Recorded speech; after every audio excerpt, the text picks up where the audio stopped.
Hello everyone. इस video में हम लोग एसएससी सीएचएसएल 2018 का 2 जुलाई शिफ्ट 2 का पेपर डिस्कस करेंगे। मैथ्स के 25 क्वेश्चंस होंगे इस वीडियो में। पहला क्वेश्चन कंपाउंड इंटरेस्ट से है। इस क्वेश्चन में कहा गया है a sum of ₹7500 amounts to ₹8748 after 2 years at a certain compound interest rate per annum. What will be the simple interest on the same sum for 4 3 by 5 years at double the earlier rate of interest. यानी हमें compound interest के rate को निकालना होगा और फिर उस rate को दुगना करके सिंपल इंटरेस्ट के रेट फॉर्मूले में रख देंगे तो हमारा ऐसा ही निकल आएगा।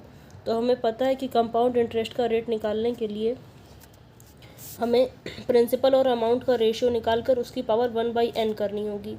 यहाँ पर प्रिंसिपल 7500 है और अमाउंट 8748 है और n बराबर है 2 ईयर्स। आफ्टर 2 ईयर्स लिखा है क्वेश्चन में, n बराबर 2 होगा तो प्रिंसिपल और अमाउंट का जो रेशियो होगा वो होगा 7500 अपॉन 8748 की power 1/2।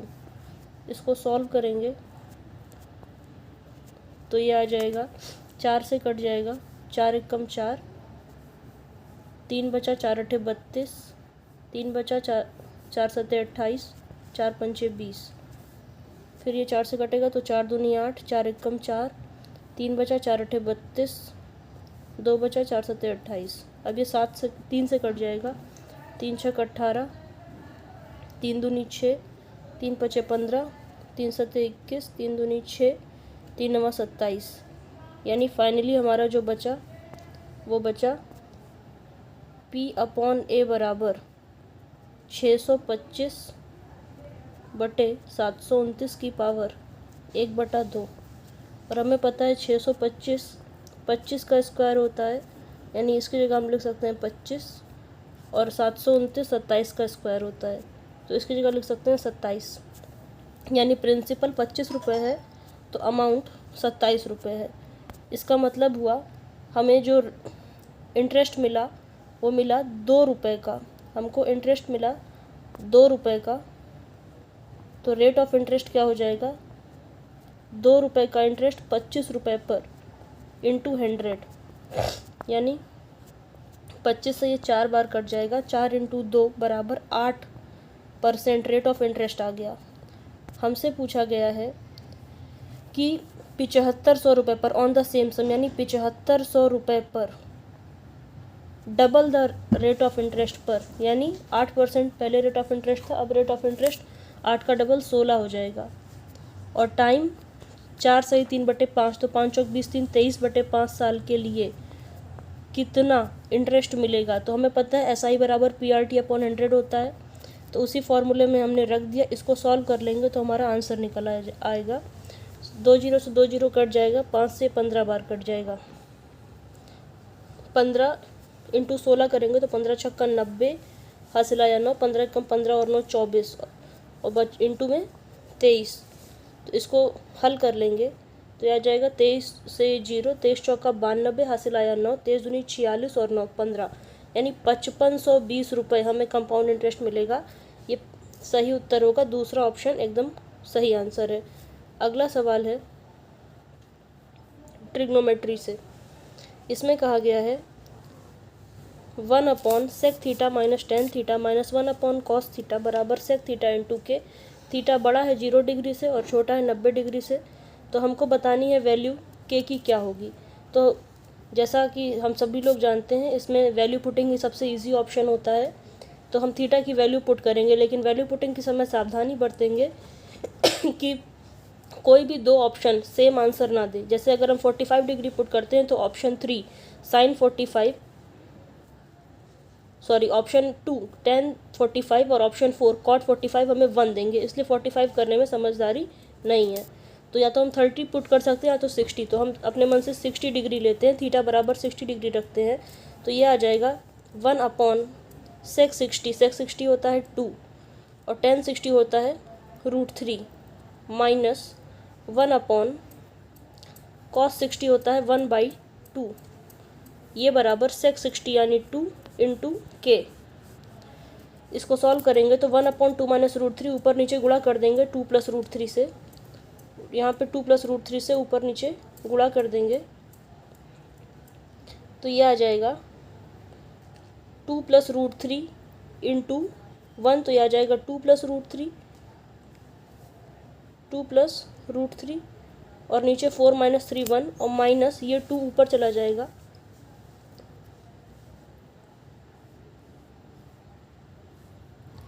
Two plus root three आया था, 2 plus root three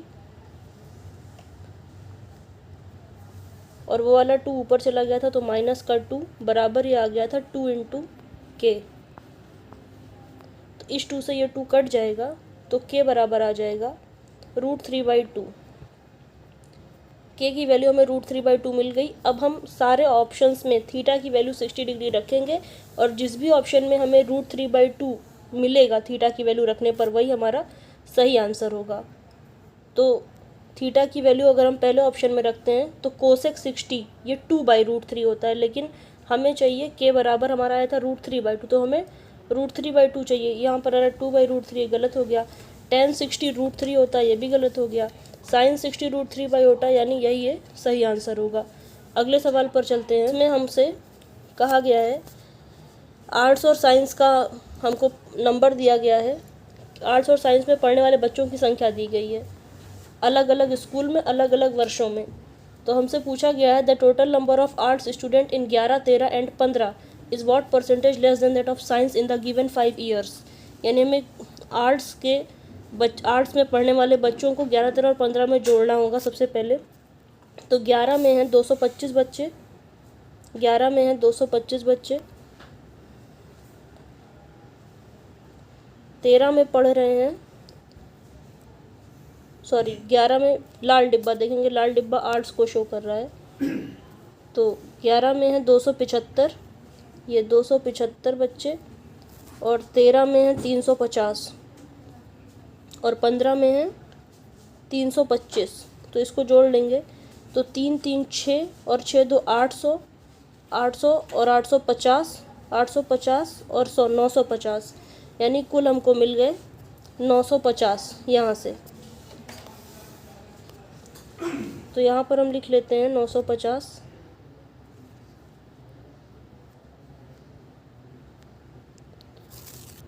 is what percentage less than that of science in the given 5 years, यानी 5 वर्षों में साइंस के बच्चों की संख्या हमें निकालनी होगी कुल कितनी है। तो साइंस है पहला डिब्बा, यानी 225 और 250, यानी 200, 200, 400, 400 और 3 700, 700 और 200 900, 900 और 300 1200। फिर लिख ही लेते हैं इसे, नहीं तो कन्फ्यूज़न होगा। 225, 250, 300,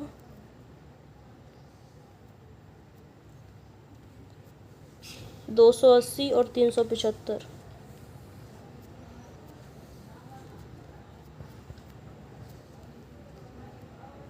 तो यह आ जाएगा 5 5 10, हासिल आया 1,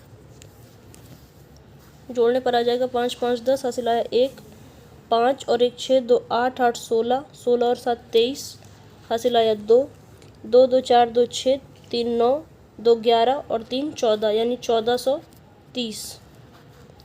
और वहाँ पर आया था 950, तो 950 और 1430,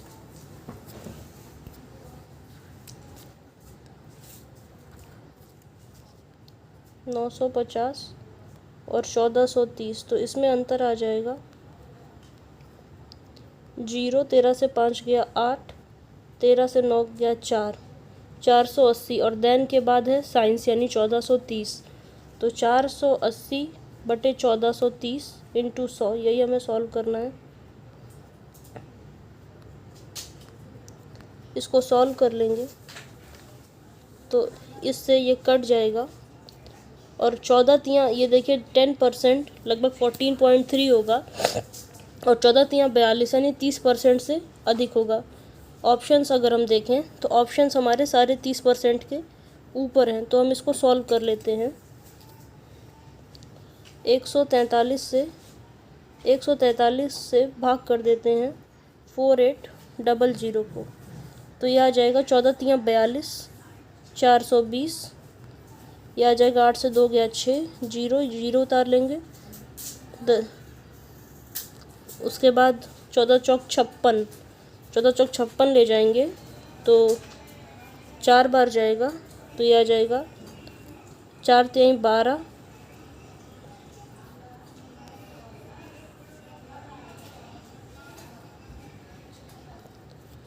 लगभग 34% के लगभग हमारा आंसर आ जाएगा।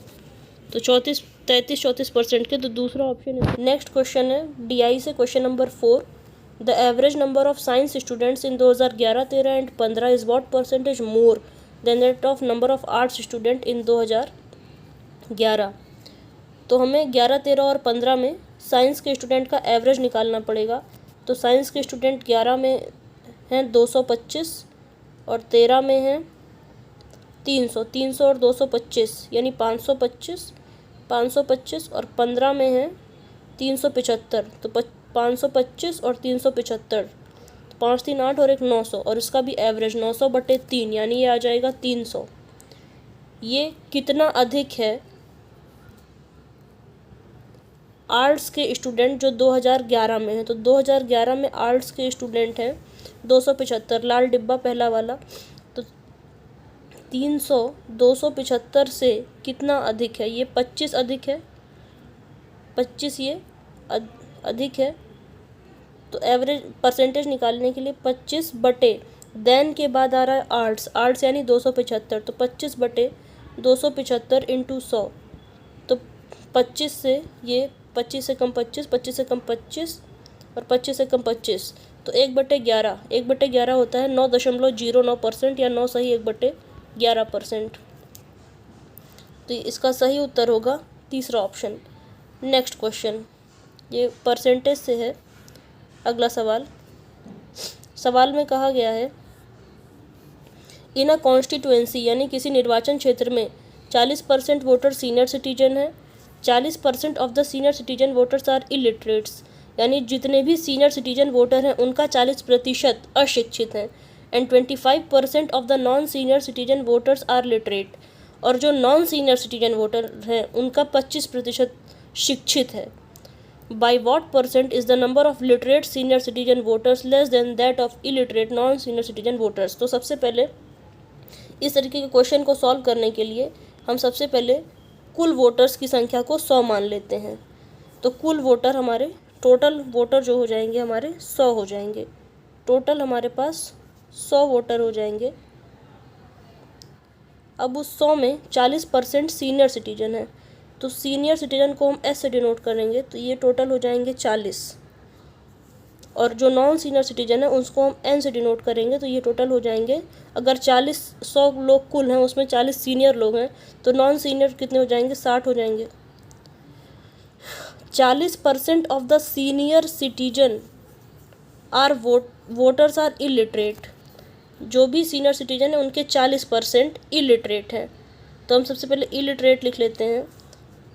40 का 40%, तो 40 का 40% होता है 2/5, और 40 इंटू 2/5 करेंगे तो आ जाएगा, यहाँ पे कर दे रहे हैं साइड में, 40 इंटू 2/5।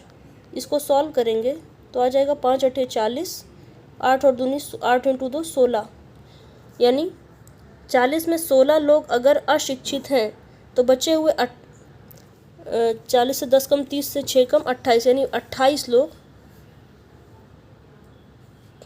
30 से 6 कम 24 लोग शिक्षित होंगे, ये लिटरेट होंगे।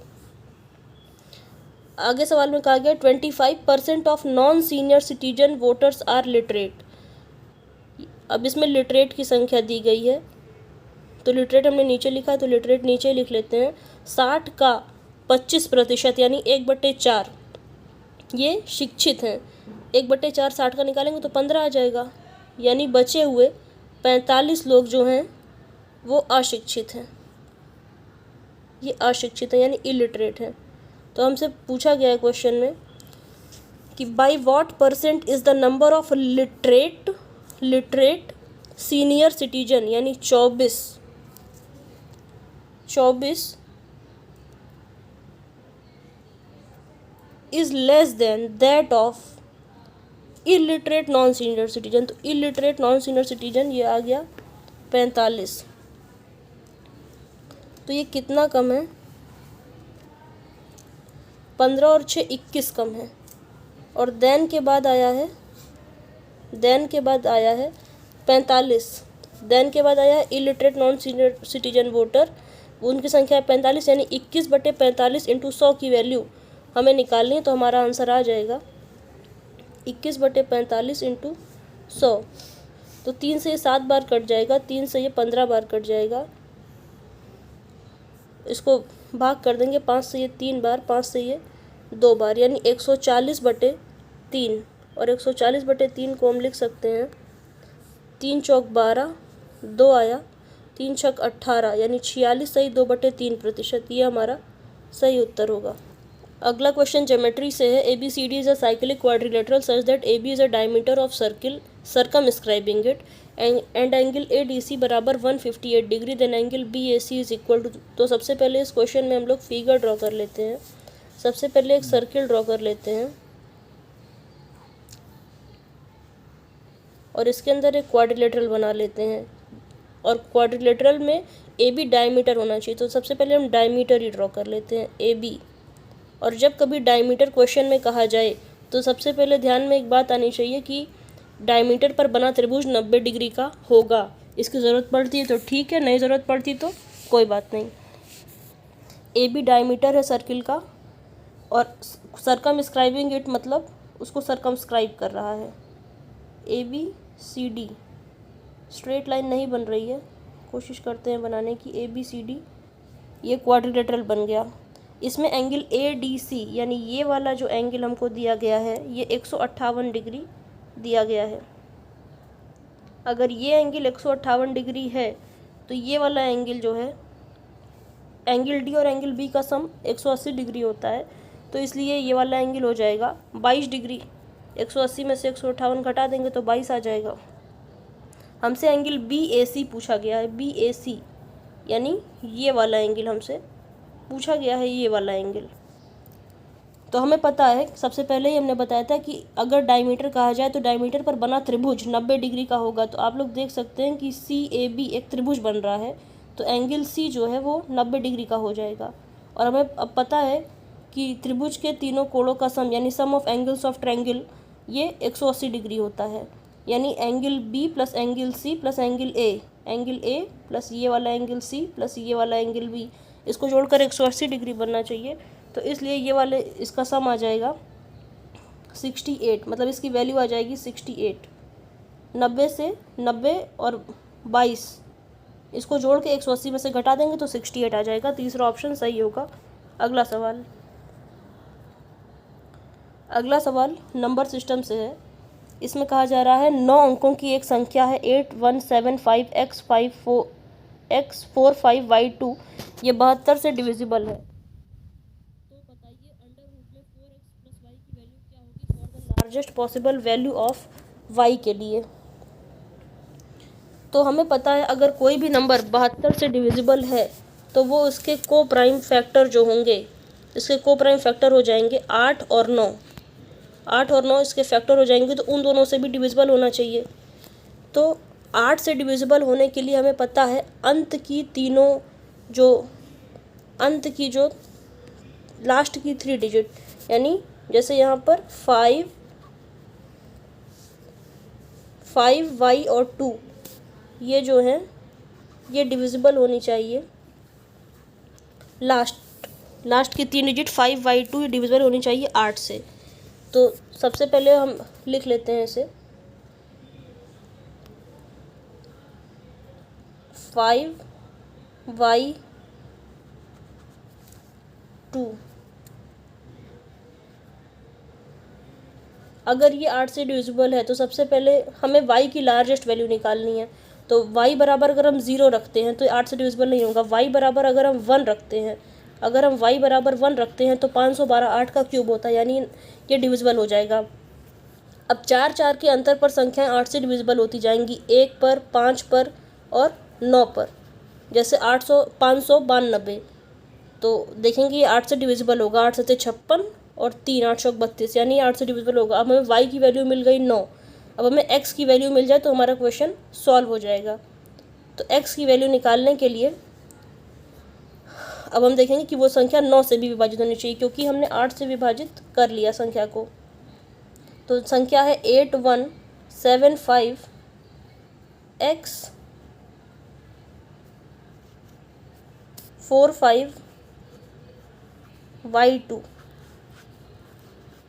अब हमें पता चलेगा कि y बराबर हम 9 रखेंगे तभी y की लार्जेस्ट वैल्यू आएगी। और 9 से विभाजित होने के लिए संख्या, जो भी ये संख्या है, इसके डिजिट्स को सम कर देंगे, वो 9 से कटना चाहिए। तो जो अंक को सम करने पर 9 से कट रहा है उन्हें आराम से काट भी सकते हैं, इससे हमारी कैलकुलेशन ईजी हो जाएगी। तो ये 8 और 1 ये कट रहा है, 9 हट जाएगा। ये 7 और ये 2 कट रहा है, 9 ये भी हट जाएगा। 4 और 5 ये भी कट रहा है, 9 ये भी हट जाएगा। तो हमारे पास बचा 5x और y, और y बराबर 9 हमें पता है। तो यानी 5 + x + y ये जो है 9 से डिविजिबल होना चाहिए। तो y बराबर हमने 9 निकाल लिया है 8 के डिविजिबिलिटी रूल से। तो 9 और 5 14, 14 + x को 9 से डिविजिबल होना चाहिए। 14 + x should be divisible by 9। तो हम x की कोई भी अपने मन से वैल्यू पुट कर लेते हैं। हमें पता है कि 9 के बाद 18 डिविजिबल, 14 के बाद 18 डिविजिबल होता है। तो अगर हम x बराबर 4 रख दें तो ये पूरा 9 से डिविजिबल हो जाएगा x बराबर 4 रखने पर। तो हमें मिल गई x की वैल्यू 4 है और y की वैल्यू 9 है। अब हम इसको पुट कर देते हैं, जो भी हमसे पूछा गया है। x की वैल्यू 4 है और y की वैल्यू 9 है। तो अंडर रूट के अंदर 4 × 4, 4 × 4 + 9, 4 × 4 16 और +9 25, यानी √25, और √25 बराबर होता है 5, यानी तीसरा ऑप्शन एकदम सही आंसर होगा। अगला सवाल, 8वां सवाल ज्योमेट्री से है। इसमें कहा गया है एक ट्रायंगल ABC में एंगल B और एंगल C के बाइसेक्टर एक दूसरे को D पॉइंट पर काटते हैं। यदि एंगल BDC का वैल्यू 104 डिग्री है तो एंगल A की वैल्यू कितनी होगी। सबसे पहले फिगर ड्रॉ कर लेते हैं। ये एक ट्रायंगल है, इसका नाम दे देते हैं ABC। इसका बाइसेक्टर खींच लिया, इसका बाइसेक्टर ये, इसका बाइसेक्टर है, यानी ये वाला एंगल और ये वाला एंगल बराबर होगा। उसी तरीके से ये वाला एंगल और ये वाला एंगल बराबर होगा। हमें दिया गया एंगल BDC, ये जिस पॉइंट पर इंटरसेक्ट करते हैं उसका नाम है D। एंगल BDC की वैल्यू हमको 104 डिग्री दी गई है, तो लिख लेते हैं। तो हमसे एंगल A यानी इसकी वैल्यू हमसे पूछा गया है। तो हमें पता है कि एंगल A बराबर होता है, एंगल A बराबर होता है एंगल BDC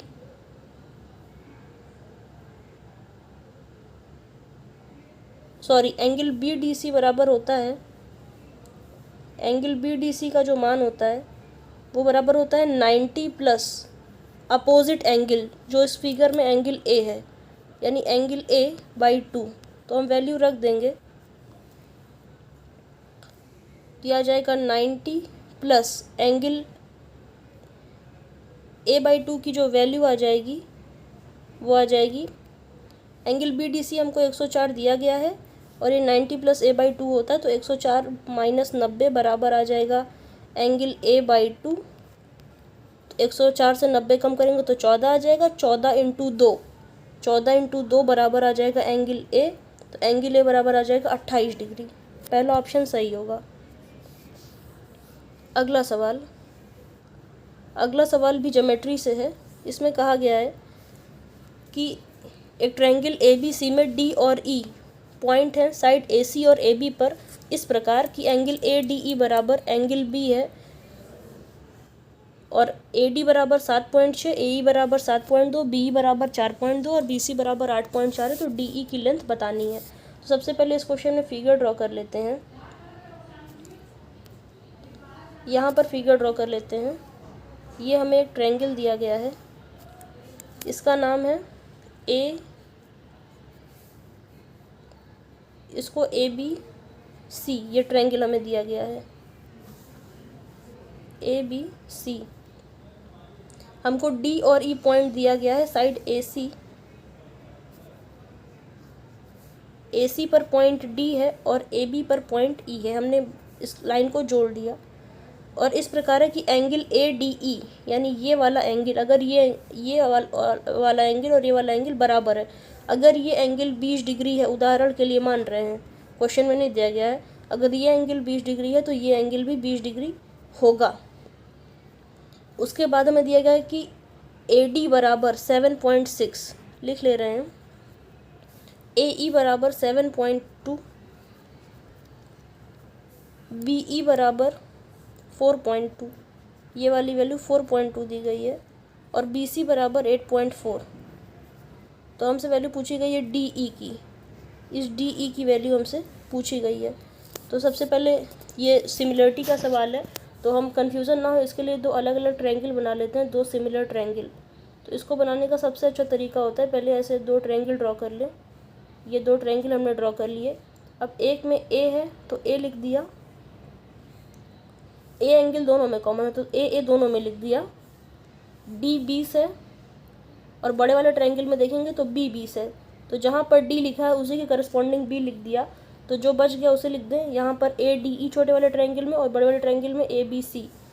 हमें साइड निकालनी है डी ई, हमें डी ई साइड पूछी गई है, डी ई ये वाली साइड पूछी गई है।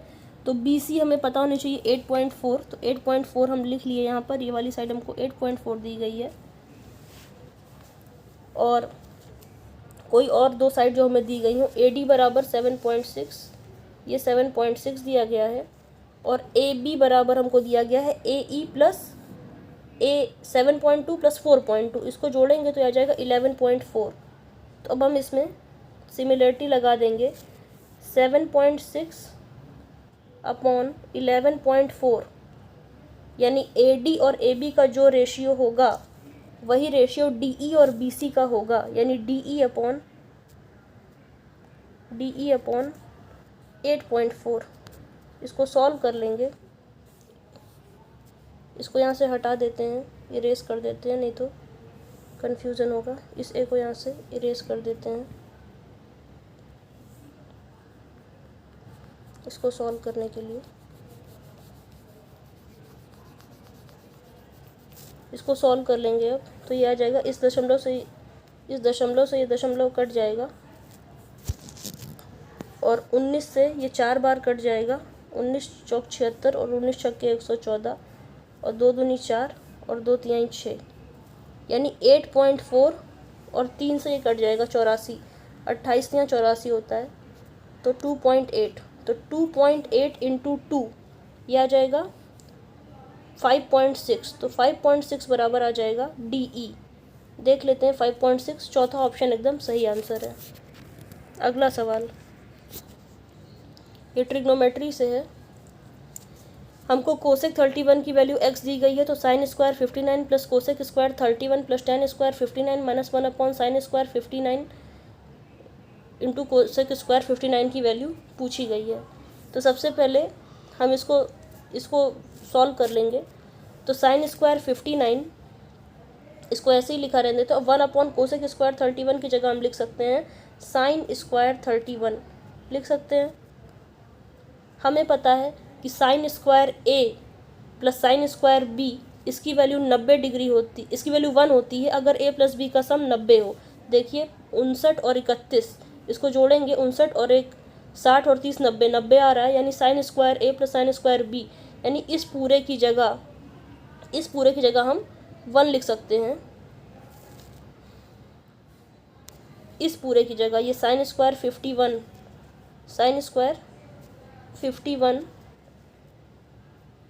प्लस 1 अपॉन कोसेक स्क्वायर 31, इस पूरे की जगह 1 लिख सकते हैं। और 1 plus ten square 59, 1 plus ten square 59, ये बचा minus 1 upon sine square 59 into cosec square 59। हमें पता है साइन और कोसेक रेसिप्रोकल होता है, यानी साइन की जगह हम 1 अपॉन कोसेक लिख सकते हैं। तो कोसेक स्क्वायर 59 को हम लिख सकते हैं 1 साइन स्क्वायर 59। साइन स्क्वायर 59 से साइन स्क्वायर 59 कट जाएगा, तो बचेगा क्या 1। तो लास्ट में 1 बचा, माइनस का साइन था, माइनस का साइन आगे लगा दिया, तो 1 से 1 कट गया, बचा हमारे पास tan स्क्वायर 59। तो अब हमें पता है, एक हम राइट एंगल ट्रायंगल ड्रॉ कर लेते हैं। राइट एंगल ट्रायंगल, ये उसमें हमें दिया गया है कि जो 31 डिग्री है, कोसेक 31 की वैल्यू x दी गई है। तो कोसेक 31 क्या होगा, हाइपोटेन्यूज अपॉन परपेंडिकुलर। अगर ये एंगल 31 डिग्री है तो ये वाला एंगल 59 डिग्री होगा, और हमारे पास बचा था tan स्क्वायर 59 बचा था, तो हम tan स्क्वायर 59 की वैल्यू निकाल लेंगे। अगर ये x है, ये 1 है, ये वाली साइड x है और ये वाली साइड 1 है, तो ये वाली साइड क्या हो जाएगी, पाइथागोरस थ्योरम से निकाल लेंगे, तो ये वाली साइड आ जाएगी x स्क्वायर माइनस 1। अब tan 59, जो साइड जो भी हम एंगल लेते हैं उसके सामने की साइड परपेंडिकुलर होती है, और ये वाली साइड हमेशा हाइपोटेन्यूज रहती है, ये साइड बेस हो जाएगी। तो tan 59 बराबर परपेंडिकुलर अपॉन बेस निकालेंगे, तो under root x square minus 1, tan 59 बराबर आ जाएगा, tan 59 बराबर आ जाएगा, tan 59 बराबर आ जाएगा under root x square minus 1 upon 1, क्योंकि हमारे पास बचा था tan स्क्वायर 59, तो हम इसका स्क्वायर कर देंगे, तो tan स्क्वायर 59 जब हम कर देंगे तो ये आ जाएगा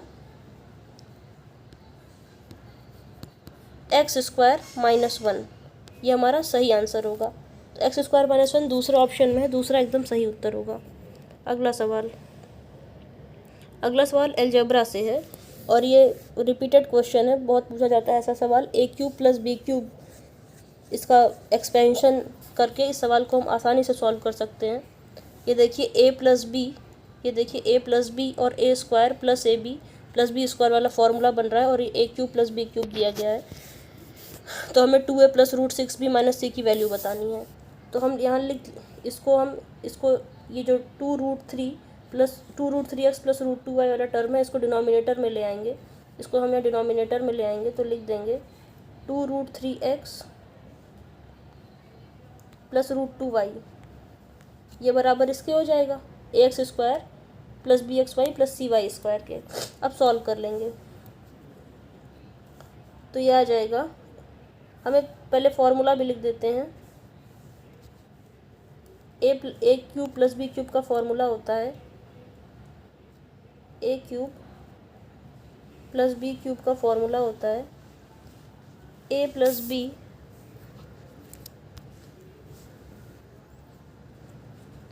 a square minus a b plus b square.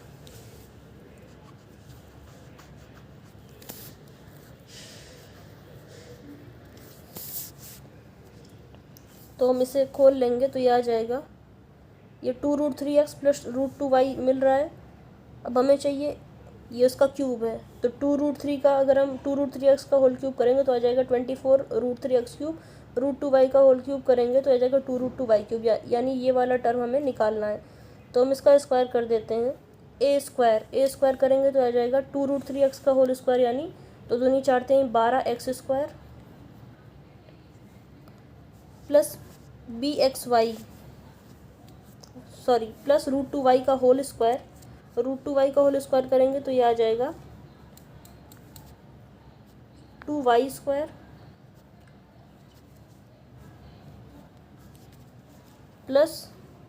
Minus a b, यानी माइनस 2√6xy माइनस 2√6xy। अब हम कंपेयर कर लेंगे, हमें सब ax स्क्वायर बराबर 12x स्क्वायर है, तो a बराबर 12 आ जाएगा, ये a बराबर आ गया, a बराबर 12 आ गया।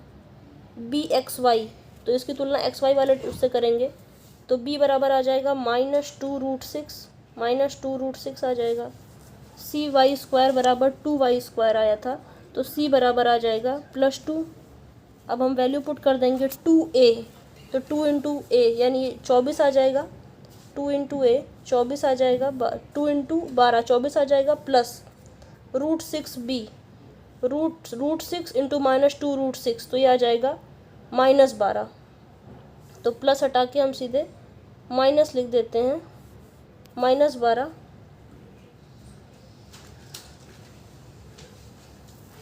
माइनस सी यानी -2, तो 24 से 12 कम करेंगे 12 आएगा, 12 से 2 कम करेंगे 10 आएगा। 10 हमारा सही उत्तर होगा, पहला ऑप्शन। अगला सवाल ज्योमेट्री से है। इसमें कहा गया है PAT is a tangent to circle at point A on it and AB is a chord such that angle BAT बराबर 72 डिग्री। If C is a point on the circle such that angle CBA 58, तो CAB की value बताइए। सबसे पहले figure draw कर लेंगे।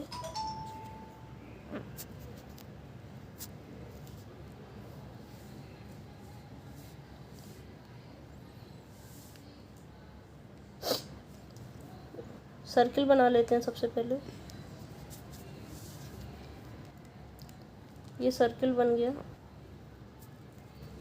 PAT एक टेंजेंट है सर्किल पर, तो हम एक टेंजेंट ड्रॉ कर लेते हैं। ये टेंजेंट है PAT, और AB कोई कॉर्ड है, तो ये हमने कॉर्ड ड्रॉ कर लिया AB।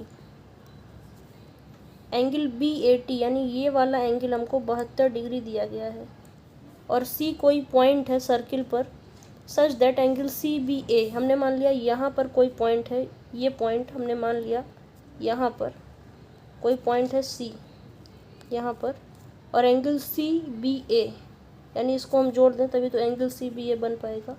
ये वाला एंगल हमको दिया गया है 58 डिग्री। तो हमसे एंगल CAB यानी ये वाला एंगल पूछा गया है, तो हमें टेंजेंट की एक प्रॉपर्टी पता होनी चाहिए कि कॉर्ड यानी BA और टेंजेंट यानी PAT, इसके बीच में जो बना हुआ एंगल है 72 डिग्री, वही कॉर्ड द्वारा अपोजिट साइड में बने हुए ट्रायंगल के बराबर होगा। कॉर्ड द्वारा अपोजिट साइड में ट्रायंगल बन रहा है, ट्रायंगल ACB, तो ACB में एंगल C भी 72 डिग्री होगा। अब हमें पता है कि CB की एंगल C 72 है और एंगल B 58 है, यानी इन दोनों का सम 130 है, और ट्रायंगल के एंगल का सम 180 डिग्री होना चाहिए। अगर ये 130 है तो ये वाला 50 होगा, एंगल CAB, और यही हमसे पूछा गया है। पहला ऑप्शन सही होगा। अगला सवाल मेंसुरेशन से है।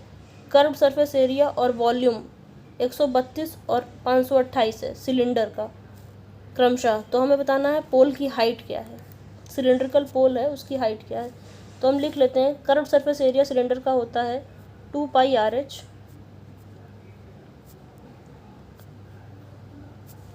और वॉल्यूम होता है πr²H। ये 132 दिया गया है और ये वाला 528 दिया गया है। इन दोनों को डिवाइड कर लेंगे, इस पाई से ये पाई कट जाएगा, इस R से एक पावर कट जाएगी, इस हाइट से ये हाइट कट जाएगी, 11 से ये 12 बार कट जाएगा, 11 कम 11, 11 दूनी 22, और 11 से ये 11 चौक 44, 11 अट्ठे 88, 12 से एक बार, 12 से 4 बार, तो बचा 2/R बराबर बचा 1/4, 1/4, तो R बराबर आ जाएगा 4 × 2 बराबर 8, R बराबर आ जाएगा 8। अब हम किसी भी फॉर्मूले में इसको पुट कर देंगे तो हमारी हाइट निकल आएगी। तो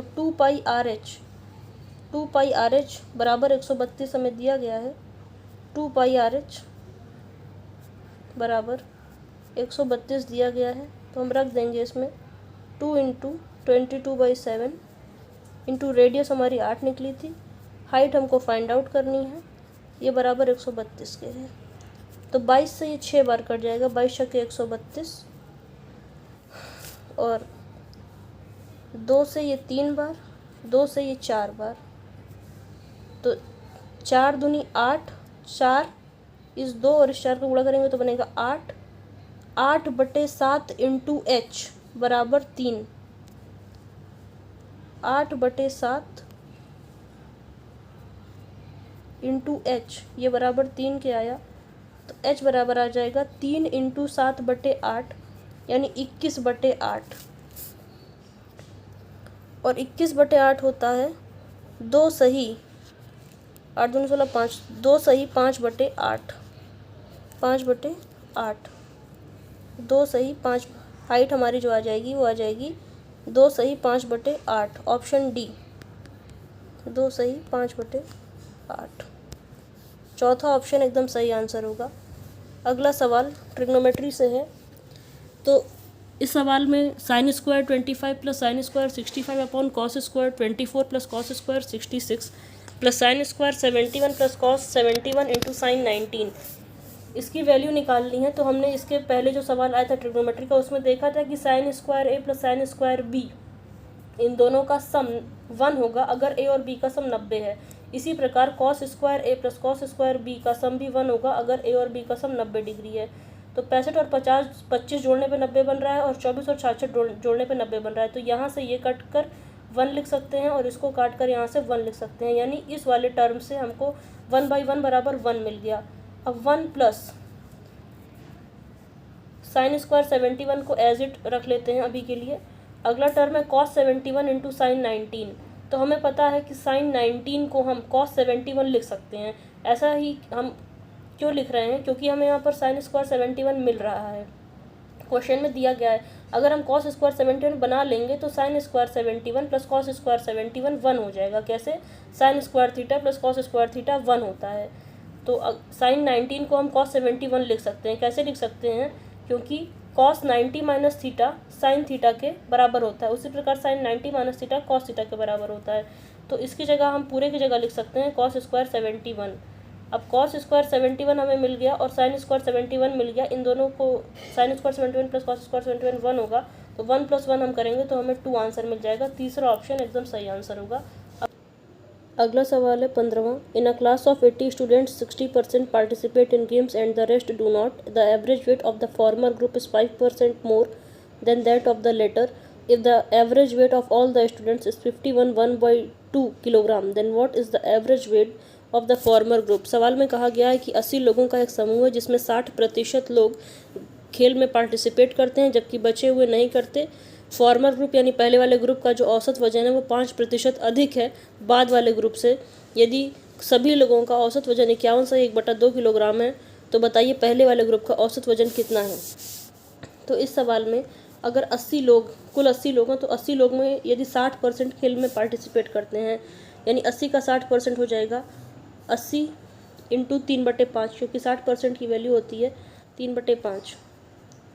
तो 5 से ये 16 बार कट जाएगा और 16 3 48, यानी 48 लोग ऐसे हैं जो खेल में पार्टिसिपेट करते हैं।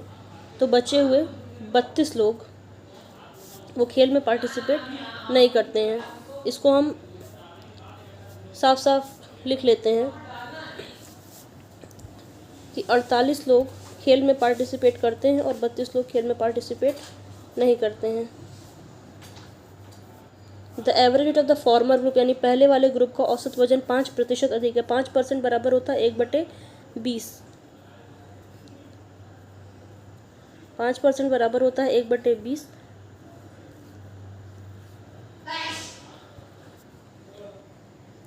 तो यदि बाद वाले ग्रुप का औसत वजन 20x है तो पहले वाले ग्रुप का औसत वजन 21x है और सभी लोगों का औसत वजन 103/2 किलोग्राम है।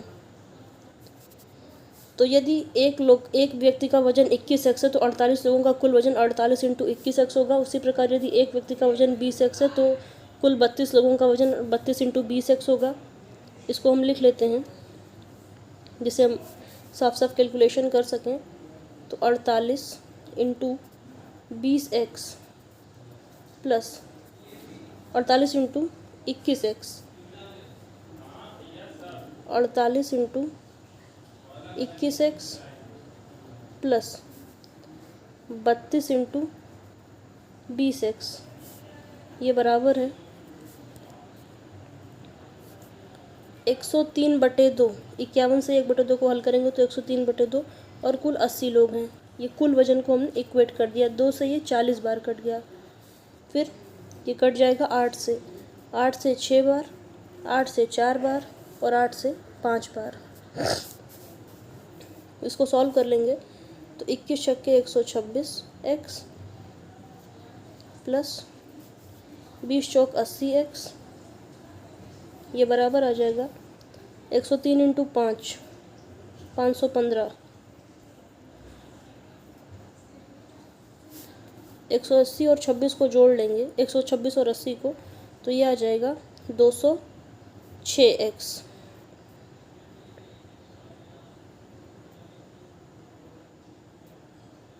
दो सौ छः एक्स, ये बराबर, इसको चाहें तो 103 इंटू 5 ही लिखा रहने दें, इससे कट जाएगा 206। 103 इंटू 2 506 होता है, 103 से ये 2 टाइम्स कट जाएगा, तो x 2x बराबर 5 आ गया। यहाँ से 2x बराबर 5 मिल गया, तो x बराबर मिल गया 5/2। और हमसे पहले वाले ग्रुप का औसत वजन कितना था? 21x था, यानी हमसे 21x की वैल्यू पूछी गई है। तो हम 21x बराबर क्या हो जाएगा? 5/2 इंटू 21। इसको सॉल्व करेंगे तो ये आ जाएगा 105/2, और 105/2 हो जाएगा 52.5। यही सवाल का सही उत्तर होगा, चौथा ऑप्शन। अगला सवाल ये बार ग्राफ से है, इसमें हमसे रेशियो पूछा गया है।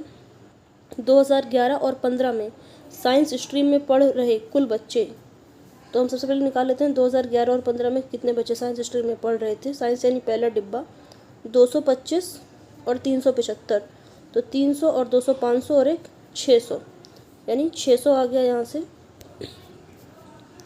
To that of arts in 12 and 15, तो सबसे पहले हम 600 लिख लेते हैं यहाँ पर। 12 और 15 में आर्ट्स यानी लाल डिब्बा 12 और 15 में, तो 325 और 325 यानी 650। पहले आया था 600, अब आया 650। इन दोनों का रेशियो निकालना है। 650, इससे ये कट जाएगा 5 से 12 बार और 5 से 13 बार, यानी 12 और 13 जो है वो रिक्वायर्ड 12:13 रिक्वायर्ड रेशियो होगा। अगला सवाल, इसमें तीसरा ऑप्शन सही होगा। अगला सवाल 17 है। अगला सवाल है सवाल 17। The vertices ABCD of a quadrilateral ABCD lie on a circle. A is thrice C and D is twice B. What is the difference between angle B and angle C? तो इसमें सबसे पहले फिगर ड्रॉ कर लेंगे। एक circle है, उसके अंदर एक क्वाड्रिलेटरल ड्रॉ किया गया है ABCD। ये A है, ये B है, ये C है और ये D है। A is thrice angle C, अगर C x है तो A 3x है, and D is twice B, अगर B y है तो D 2y होगा। हमसे B और C का अंतर पूछा गया है। तो ये एक साइक्लिक क्वाड्रिलेटरल है जिस क्वाड्रिलेटरल के चारों वर्टिसेस सर्कल की सर्कमफेरेंस पर हो और अपोजिट एंगल का सम 180 डिग्री हो, उसे साइक्लिक क्वाड्रिलेटरल बोलते हैं। तो यहाँ पर angle B plus angle D यानी y प्लस 2y ये बराबर हो जाएगा 180 डिग्री। तो यहाँ से 3y बराबर 180 डिग्री आएगा, तो y बराबर आ जाएगा 60 डिग्री। तो हमें एंगल B मिल गया यहाँ से 60 डिग्री, ये वाला एंगल 60 डिग्री आ गया। उसी तरह एंगल A और एंगल C का सम 180 डिग्री होगा। तो एंगल A है 3x और एंगल C है x, इसका सम होगा 180 डिग्री। 4x बराबर 180 डिग्री, तो x बराबर 180/4, 4 चौक 16, 4 पंचे 20, 45 डिग्री। तो एंगल C आ जाएगा यहाँ से 45 डिग्री। ये वाला एंगल आ गया 45 डिग्री, ये एंगल आ गया 45। तो हमसे इन दोनों का अंतर पूछा है 60 और 45, तो ये आ जाएगा 15 डिग्री, ऑप्शन ए। अगला सवाल प्रॉफिट लॉस से है। When an article is sold for ₹291 there is a loss of 3%, what will be the selling price of the article if it is sold at gain of 8%। यानी 291 रुपये में बेचने पर 3% का घाटा होता है, यानी ये 97% की वैल्यू है। तो अगर 8% का फ़ायदा चाहिए तो सेलिंग प्राइस क्या होना चाहिए, यानी ये 108 में 108 की वैल्यू पूछा है। 97 से ये 3 बार कट जाएगा और 108 इंटू 3 324 आ जाएगा। 324 यानी ऑप्शन 3 ये सवाल का सही उत्तर होगा। अगला सवाल बॉडमास से है, तो इसको हम यहीं सॉल्व करेंगे। 3 इंटू 2 डिवाइड 3 ऑफ 12 यानी 36 माइनस 3 डिवाइड 2 इंटू ब्रैकेट में 2 माइनस 3 यानी ये आ जाएगा -1 इंटू 2 डिवाइड 3 डिवाइड 2 ऑफ 3 यानी इसकी जगह हम क्या लिख सकते हैं 6। तो ये आ जाएगा 3 into 2 divide 36 minus 3 divide 2 into -1 -2 और -2 इंटू में 2 प्लस 3 डिवाइड 6। 3 से ये 12 बार कट जाएगा और 2 से ये 6 बार कट जाएगा, यानी यहाँ से हमें मिला 1/6।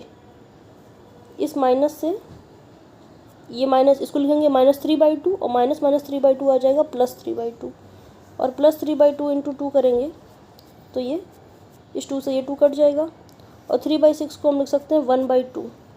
तो फाइनली हमारे पास बचा 1/6 + 3 + 1/2। 1/6 + 3 + 1/2 इसको सॉल्व कर लेंगे। एलसीएम आ जाएगा 6, ये 1 बार गया, ये 18 बार गया और ये 3 बार गया, तो 18 और 4 22/6। इसको सॉल्व कर लेंगे तो आ जाएगा 11/3 यानी 3 सही 2/3। चौथा ऑप्शन इसका सही आंसर होगा। अगला सवाल टाइम स्पीड डिस्टेंस से है। इस सवाल में कहा गया है कि Amit travelled from A to B at an average speed of 80 km/h। He traveled the first 75% of the distance in 2/3 of the time and the rest at a constant speed of x. The value of x. तो हम इस सवाल में मान लेते हैं कि अमित जो है वो ए से बी तक की दूरी हम मान लेते हैं, जो अमित गया वो 80 किलोमीटर थी। हमने मान लिया कि ये कोई प्लेस ए है और ये कोई प्लेस बी है। अमित यहाँ से यहाँ तक जाता है और इसके बीच की जो दूरी है वो 80 किलोमीटर है। 80 किलोमीटर वो 1 घंटा यानी 60 मिनट में जाता है। क्वेश्चन में बोला गया है कि वो 75% दूरी 2/3 ऑफ टाइम में गया, तो 80 का 75% कितना हो जाएगा 80 इंटू 3/4, क्योंकि 75% होता है 3/4। 4 से ये 20 बार कट जाएगा, 20 इंटू 3 60। कुल दूरी थी 80 किलोमीटर, जिसमें से 60 किलोमीटर वो 2/3 ऑफ टाइम में गया। 80 किलोमीटर वो 1 घंटे में जा रहा है, 1 घंटा यानी 60 मिनट, तो 60 किलोमीटर जाने में उसे 2/3 ऑफ टाइम मतलब 2/3 of an hour. 2/3 of an hour मतलब 2/3 ऑफ 60 मिनट। 3 से ये 20 बार यानी 40 मिनट में वो गया। 40 मिनट में उसने दूरी तय कर ली 60 किलोमीटर, तो बची दूरी 20 किलोमीटर की।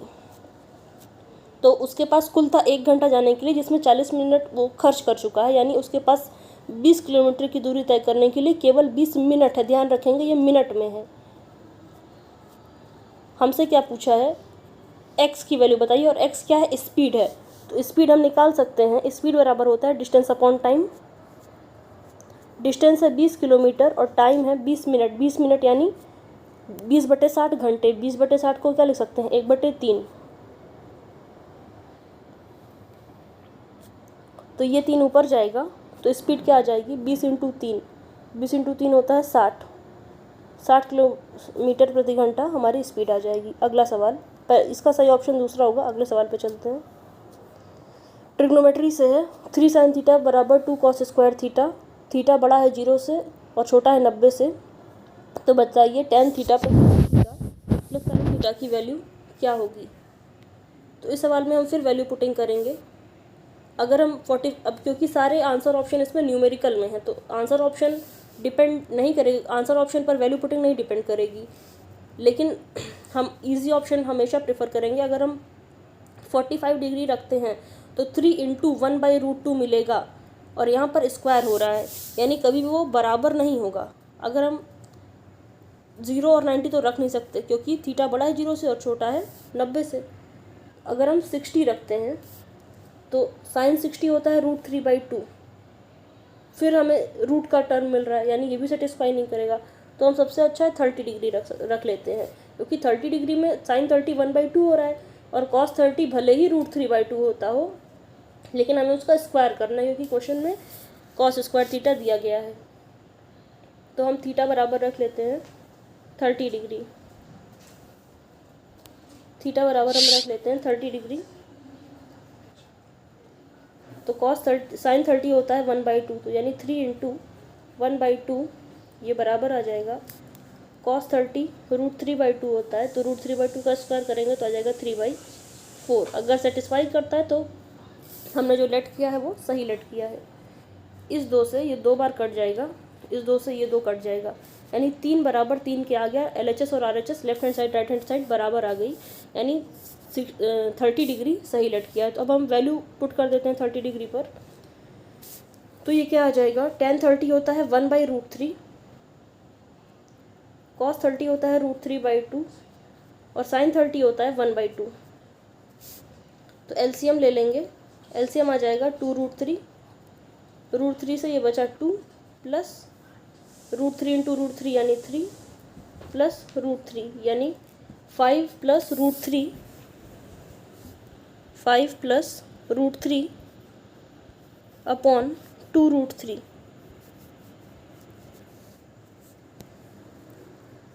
5 प्लस √3 अपॉन 2√3 हमारा आया था, लेकिन ऑप्शन को देखिए, कोई भी ऑप्शन में डिनोमिनेटर में इरेशनल नंबर नहीं है, तो हम उसको रैशनलाइज कर लेते हैं। हमारा जितना भी आया था 5 प्लस √3 अपॉन 2√3 यही आया था। अब हम √3 से ऊपर नीचे गुणा कर देंगे, तो यह आ जाएगा 5√3 प्लस 3, 5√3 प्लस 3 अपॉन 6, यही आ जाएगा। तीसरा ऑप्शन आ रहा है, तो तीसरा ऑप्शन सही होगा। अगला सवाल, हमको रेशियो दिया गया है ए और बी की एज का, प्रेजेंट एज का रेशियो दिया गया है, तो हम लिख लेते हैं प्रेजेंट एज का जो रेशियो है ए और बी की एज का वो 6 और 5 का है, यही दिया गया है। कह रहा है 4 साल पहले, यानी अब से 4 साल पहले ये जो रेशियो था वो 5 और 4 का था। What will be the ratio of the age of A and B after 12 years from now? यानी अब से 12 साल बाद उनकी उम्र का अनुपात क्या होगा, यही हमसे पूछा गया है। तो यहाँ पर देखिए 5 से 4 हो रहा है, अंतर 1 का है, 6 से 5 हो रहा है, अंतर 1 का है, यानी एकदम सही है, हमें से बराबर करने की आवश्यकता नहीं है।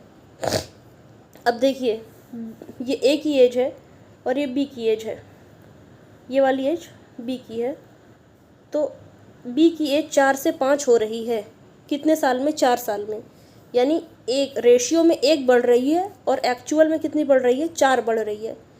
तो 1 की वैल्यू 4 है, तो अब हम किसी की भी वैल्यू निकाल सकते हैं। तो बी की वर्तमान आयु क्या होगी, 20 साल होगी। उसी प्रकार ए की वर्तमान आयु क्या होगी, 24 साल होगी, क्योंकि 4 गुना हो रही है एज। अब हमें ए और बी की प्रेजेंट एज मिल गई 24 साल और 20 साल। ए की प्रेजेंट एज 24 साल और बी की प्रेजेंट एज 20 साल। हमसे 12 साल बाद की आयु का अनुपात पूछा गया, तो हम 12 साल दोनों में जोड़ देंगे, तो 24 और 10 34 और 2 36 आ जाएगा यहाँ से, और यहाँ आ जाएगा 32। इसको सिंप्लीफाई कर देंगे, 2 से ये 18 बार कट जाएगा, 2 से ये 16 बार कट जाएगा, 2 9 18 और 2 8 16, यानी 9 और 8, 9:8, तीसरा ऑप्शन। अगला सवाल है, अगला सवाल टाइम और वर्क से है। इसमें दिया गया है ए बी सी किसी काम को 42, 84 और 28 दिन में पूरा कर सकते हैं। ए किसी काम को 42 दिन में, बी उसी काम को 84 दिन में, और सी उसी काम को 28 दिन में पूरा कर सकता है। तो हम टोटल काम सबसे पहले मान लेते हैं 84, 42 से ये 2 बार, 84 से 1 बार और 28 से 3 बार, यानी A की क्षमता 2 है, B की क्षमता 1 है, C की क्षमता 3 है। क्षमता यानी 1 दिन का कार्य। A started the work, B joined him after 3 days। A ने काम शुरू किया, B उसके 3 दिन बाद आया, यानी A ने अकेले कितने दिन काम किया? 3 दिन काम किया। जो भी दिया है उसको हम लिखते चलेंगे साथ साथ। A ने 3 दिन काम किया, अब B आ गया, यानी अब A और B एक साथ मिलकर काम करेंगे। If C joined them after 5 days from the beginning, यानी शुरुआत से 5 दिन बाद C आता है। हम एक टाइमलाइन ड्रॉ कर लेते हैं कि ये यहाँ इस पॉइंट पर काम शुरू हुआ, इस पॉइंट पर काम ख़त्म हो गया। शुरुआत से 5 दिन बाद मान लिया इस पॉइंट पर C आया और A अकेले 3 दिन तक काम कर चुका है। A अकेले 3 दिन तक काम कर चुका है, यानी यहाँ से यहाँ की वैल्यू 3 दिन है और यहाँ से यहाँ की वैल्यू 5 दिन है। तो ये वैल्यू कितनी होगी? 2 दिन होगी। और ये वही समय है जब A और B ने एक साथ मिलकर काम किया, क्योंकि इस पॉइंट पर C आया, इस पॉइंट पर अकेले A ने काम किया और इस पॉइंट तक अकेले A ने काम किया और इसी पॉइंट पर B उसे ज्वाइन कर लेता है। अब क्लियर हो गया कि A और B ने अकेले 2 दिन तक काम किया। फिर C आ जाता है, काम शुरू हुआ देखिए 3 और 2 5 दिन बीत चुके हैं। अब सवाल के हिसाब से अब C भी आ जाता है काम करने, तो अब A B C एक साथ मिलकर काम करते हैं। हमें नहीं पता कितने दिन, हमने x दिन मान लिया और काम हो गया पूरा। तो A 3 दिन काम करता है, A एक दिन में 2 काम करता है, तो 3 दिन में कितना करेगा? 6 काम करेगा। A और B 2 दिन काम करते हैं, तो A और B एक दिन में कितना काम करते हैं? A और B एक दिन में 2 और 1 3 काम करते हैं, 2 है। A और B एक दिन में 3 काम करते हैं, तो 2 दिन में कितना करेंगे? 6 काम करेंगे। A B C एक दिन में कितना काम करते हैं? 3 2 5 और 1 6, और x दिन तक काम करते हैं और काम पूरा हो जाता है। पूरा यानी 84 काम हो जाता है। तो हमें मिल गया 6x + 12 बराबर 84। यहाँ से क्या मिल जाएगा? 6x + 12 बराबर 84। इसको साफ साफ लिख लेते हैं, 6x + 12 बराबर 84। तो हमें मिल गया 6x बराबर कितना मिल जाएगा? 84 - 12 72 आ जाएगा। तो x बराबर कितना आ जाएगा? 12 आ जाएगा। 72/6 12। हमसे पूछा है कि कुल कितने दिन A ने काम किया, यानी काम जब से शुरू हुआ और काम जब ख़त्म हुआ तो A ने कितने दिन काम किया। तो हमने निकाला था कि A अकेले सबसे पहले A अकेले 3 दिन काम करता है, उसके बाद B आ जाता है और वो दोनों मिलकर 2 दिन काम करते हैं। फिर A B C आ जाता है, C भी आ जाता है और A B C एक साथ मिलकर x दिन काम करते हैं। और अभी हमने निकाल लिया कि वो x की वैल्यू कितनी आई? 12 आई और काम हो गया पूरा, 84 काम हो गया। यानी 3 दिन तो A ने यहाँ काम किया और यहाँ पर 2 दिन काम किया और यहाँ पर 12 दिन काम किया, यानी इन तीनों को जोड़ लेंगे। 3 + 2 + 12, 3 और 2 5, 5 और 12 17, कुल 17 दिन कुल A ने काम किया और काम पूरा हो गया। क्लियर है? तीसरा ऑप्शन सही होगा। अगला सवाल बार ग्राफ से है।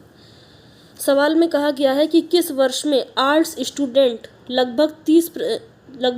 किस वर्ष में आर्ट्स स्टूडेंट 30% अधिक है साइंस से। साइंस यानी पहला डिब्बा। ऑप्शन में है 13 14 12 और 11। तो 11 12 13 14 हम लाइन से देख लेते हैं। 11 में देखेंगे, इसमें आर्ट्स स्टूडेंट हैं 275 और साइंस स्टूडेंट्स हैं 225, यानी आर्ट्स वाले 50 अधिक हैं।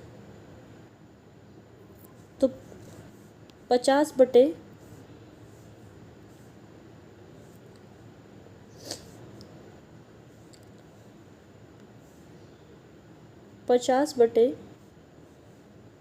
देन के बाद साइंस है, यानी नीला डिब्बा। 50 बटे 225 × 100। 25 से ये 9 बार कट जाएगा, 25 से ये 4 बार कट जाएगा। 500 बटे 4 200 बटे 9, और 200 बटे 9 बराबर क्या होता है? 2/9। ये बराबर होता है 22.22%। ये 30% नहीं है, तो पहला ऑप्शन गलत होगा। दूसरा ऑप्शन है नीचे से देख रहे हैं हम लोग 11 12 13 14 लाइन से 2012 में अगर देखें तो 2012 में साइंस वाले हैं 325 और आर्ट्स वाले हैं साइंस वाले हैं 250 और आर्ट्स वाले हैं 325, यानी आर्ट्स वाले कितने अधिक हैं 50 और 25 75 अधिक हैं। तो हमने 75 लिख लिया और अपॉन साइंस, देन के बाद साइंस आया है तो साइंस में 250 है। अगर ये 30% के लगभग आ गया तो ये सही होगा। 25 से ये 10 बार, 25 से ये 4 बार, इसको गुणा कर लेंगे 4 पंचे 20, हासिल आया 2, 4 7 28 और 2 30 और बटे में 10 बटे 10, इस 0 से 0 कट जाएगा, यानी 30% हमारा आ रहा है, यानी ये हमारा सही उत्तर है 2012, ऑप्शन तीसरा। नेक्स्ट और लास्ट क्वेश्चन है इसका, अलजेब्रा से है। a + b + c बराबर 4 है, ab + bc + ca बराबर 1 है और a³ + b³ + c³ - 3abc की वैल्यू पूछा है। तो हमें पता है a³ + b³ + c³ - 3abc बराबर होता है a + b + c, a² + b² + c² -ab - bc - ca। तो हमें a² + b² + c² की वैल्यू यहाँ पता नहीं है, तो हम दूसरी आइडेंटिटी का यूज़ करके पहले a² + b² + c² की वैल्यू निकालेंगे और a³ + b³ + c³ - 3abc का फॉर्मूला जो मैंने अभी बोला है उसको मैं बाद में लिखूंगी भी। तो सबसे पहले हम a² + b² + c² की वैल्यू निकाल लेते हैं। तो a + b + c का होल स्क्वायर ये बराबर होता है a² + b² + c² a² + b² + c² plus 2 times AB + BC + CA। तो a + b + c का होल स्क्वायर आ जाएगा 4 का स्क्वायर 16, ये बराबर है a² + b² + c² plus 2 times AB + BC + CA। AB + BC + CA हमको 1 दिया, 2 × 1 करेंगे 2 आ जाएगा, यानी a² + b² + c² बराबर क्या आ जाएगा 16 - 2, ये बराबर आ जाएगा a² + b² + c², यानी a² + b² + c² बराबर 14 आ जाएगा। अब हम रख देते हैं वैल्यू, हमें सारी वैल्यूज़ पता चल गई। तो a³ + b³ + c³ इसकी वैल्यू a³ + b³ + c³ इसकी -3abc, a³ + b³ + c³ - 3abc की वैल्यू होती है a + b + c, a² + b² + c² -ab - bc - ca। अब हम वैल्यूज़ रख देते हैं। तो a + b + c बराबर 4 है, a² + b² + c² बराबर 14 है, -ab - bc - ca बराबर 1 है। तो 14 - 1 13, 13 × 4 52, तीसरा ऑप्शन हमारा एकदम सही आंसर होगा।